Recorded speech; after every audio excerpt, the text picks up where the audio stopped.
Good day, everybody.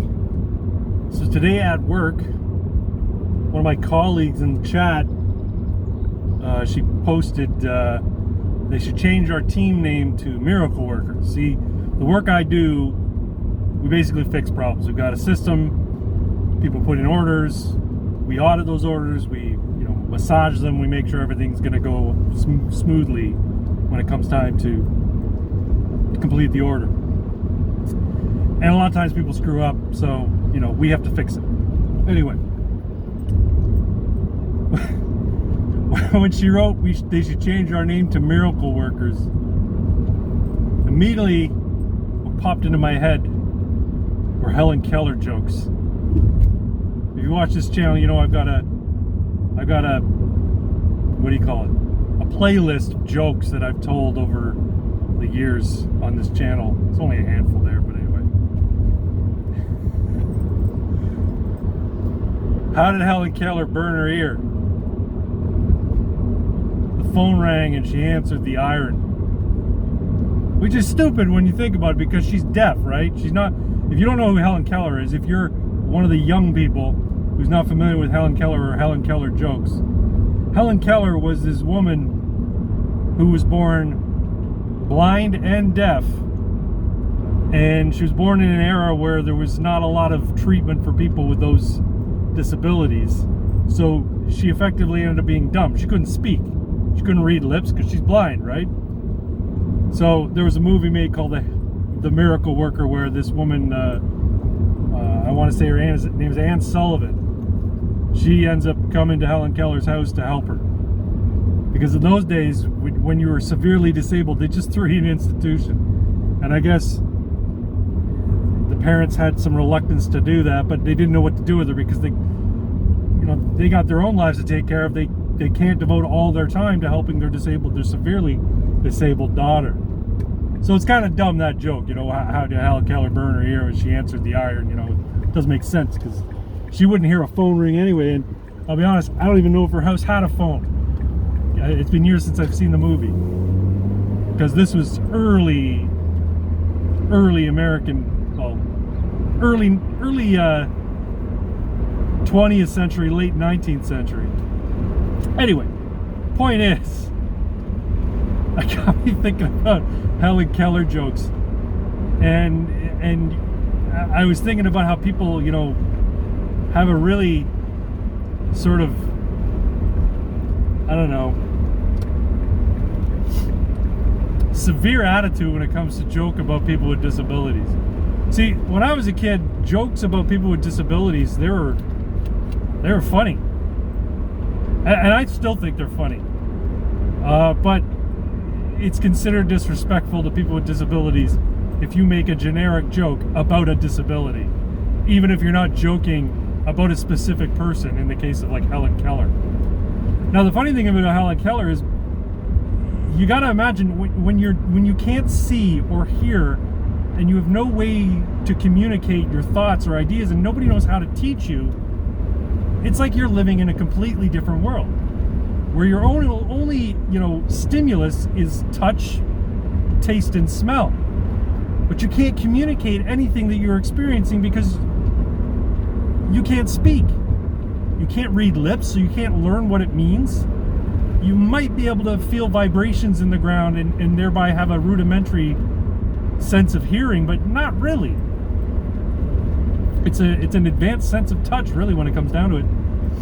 Anyway, she went on to become an activist for the rights of disabled people, which is great, because up until then, people who were disabled, they were either institutionalized or they were treated like, they were defective pieces of machinery. They weren't given any opportunity. They weren't given any sense of self-ownership or any sense of agency. So good on Helen Keller for taking her rough experience. And if you haven't seen The Miracle Worker, go out and watch it. It's a good movie. I think it's either set in 1929 or was made in 1929. I don't know. But my point is that, do you know how Helen Keller's parents punished her? They rearranged the furniture. Anyway. see. Anyway, the point is that jokes about disabilities and jokes about the disabled aren't as bad as all that. See, here's the thing. They're very uncomfortable topics. And the only way that people can deal with uncomfortable and taboo topics, the only way that people can deal with dark ideas about these terrible things in life is to make light of them. And when you've got to consider, when people make jokes about Helen Keller, it comes from a sense of you know, kind of a reverse empathy. Not an empathy is like, oh, this poor thing, but can you imagine living like that? How horrible, how blessed we are to not have that condition upon us. It happens upon people completely randomly. Can you imagine how horrifying and how terrible it would be to be like, to live like that? But if you go down that path, you lead to despair. You lead to like a sense of sadness. And that's where the humor comes from. I remember when I was a kid, there were jokes about people born with no arms and no legs. And you got to remember that in the 1950s and 60s, there was a morning sickness treatment given to mothers, expectant mothers, called thalidomide. Now the problem is that this had an effect on the unborn fetus in utero, and these, you know, thousands upon thousands of kids were born with, you know, they're basically flipper babies. They didn't have fully functioning arms, or they didn't have arms at all, or legs. So there was a whole series of jokes about people born with no arms and no legs. Like, what do you call a guy with no arms and no legs in a pool? Bob. What do you call a guy with no arms and no legs on your doorstep? Matt.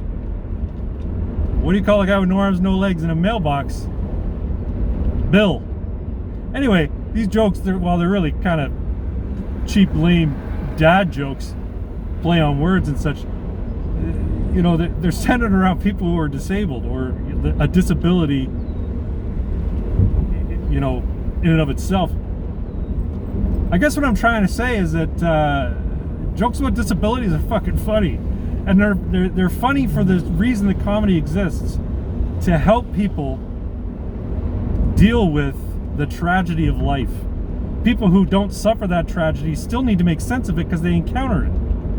And like I said, if you go down that path, if you witness a tragedy, if you witness something terrible in nature, in life, you've got to make sense of it. You got to come to terms with it, and some way to do that is with humor. I want to finish by saying,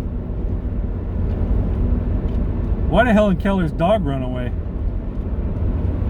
You'd run away too if your name was...